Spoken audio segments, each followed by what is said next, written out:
बिसायख'थि जोबनानै थांदोंब्लाबो जिरायनानै थायाखै बिटिआर हाग्रा बिफाननि आरो बिटिआर लेन्ड एन्ड रेभिनिउनि मावफुं सोद्रोमा रनजित बसुमतारी बिथाङा। बिसायख'थि जोबनायनि उनावनो दाब दाब ओनसोलफोराव नायदिंहैदों बिटिआरनि मावफुं सोद्रोमा रनजित बसुमतारी बिथाङा।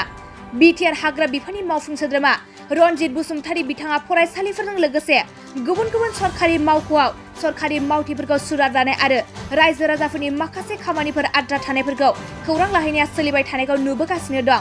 बेबादिनो फिन आरोबाव दिनै बिटिआर हाग्रा बिफान आरो बिटिआर लेन्ड एन्ड रेभिनिउनि मावफुं सोद्रोमा रनजित बसुमतारी बिथाङा चिरां जिल्ला सिडलीनि बेंखन मावख'आव हरखाबै बेरायहैयो आरो सिडली बेंखन मावख'नि थासारि आरो बेनि सरखारि मावथिफोरनि थासारिखौ आबुङै सुराद लानाय जायो होनना मिथिनो मोननाय जायो। बे समाव फिन फोरमायबावोदि बिसायख'थि जोबनानै थांदोंब्लाबो जिरायनानै थायाखै बिटिआर हाग्रा बिफाननि आरो बिटिआर लेन्ड एन्ड रेभिनिउनि मावफुं सोद्रोमा रनजित बसुमतारी बिथाङा।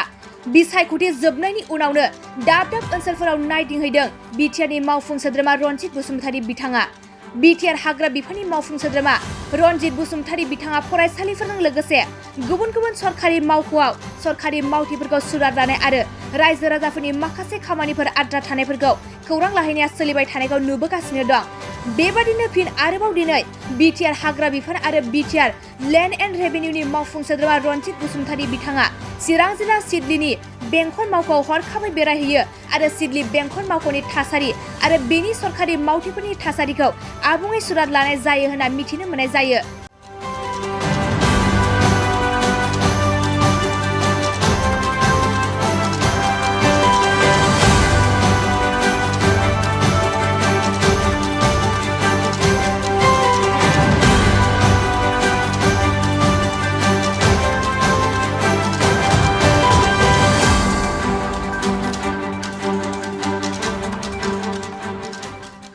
गोजोनथाव खौरां नोंथांमोननि थाखाय लानानै फैदों एमआरएम मेम'रियेल हस्पिटालाव गोबां बेमार फाहामथाय होनायनि खाबु।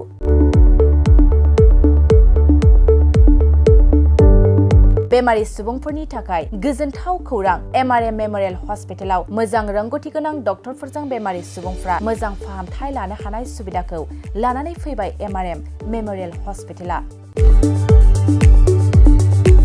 क'क्राझार सहरनि पुलिस पइन्ट आरो अमश्री हटेलनि साखाथियाव थानाय बयजोंबो मिथिसार जानाय एमआरएम मेम'रियेल हस्पिटाला गोबां फेसिलिटिस खाबुफोर फोसावदों। एमआरएम मेम'रियेल हस्पिटालनि फेसिलिटिफ्रानो जाबाय critical care medicine, emergency medicine, paediatrician, pathologist, general medicine, diabetologist, OBS and gynae, cardiology, general surgeon, neurosurgery, advanced laparoscopic ENT surgery department, ophthalmologist, surgical, gastroenterologist, neuropsychiatry, onco surgery department, dermatologist, orthopaedics, residential medical officer, inter facility unit, physiotherapy, radiologist, histopathological department, urologist, emergency department, CT scan, X-ray, pathology department, vaccinator department आरो MRM memorial हस्पिटालाव 24 घन्टा जेब्लाबो खुलाय थागोन। लांलाय लाबोलायनि एम्बुलेन्सनि सुबिदायाबो 24 घन्टा थागोन। गोबां मिथिनो थाखाय नैबे 9854 081 948 936 550 2048 जानबुं नाम्बाराव फन खालामनानै नोंथाङा मिथिनानै लानो हागोन।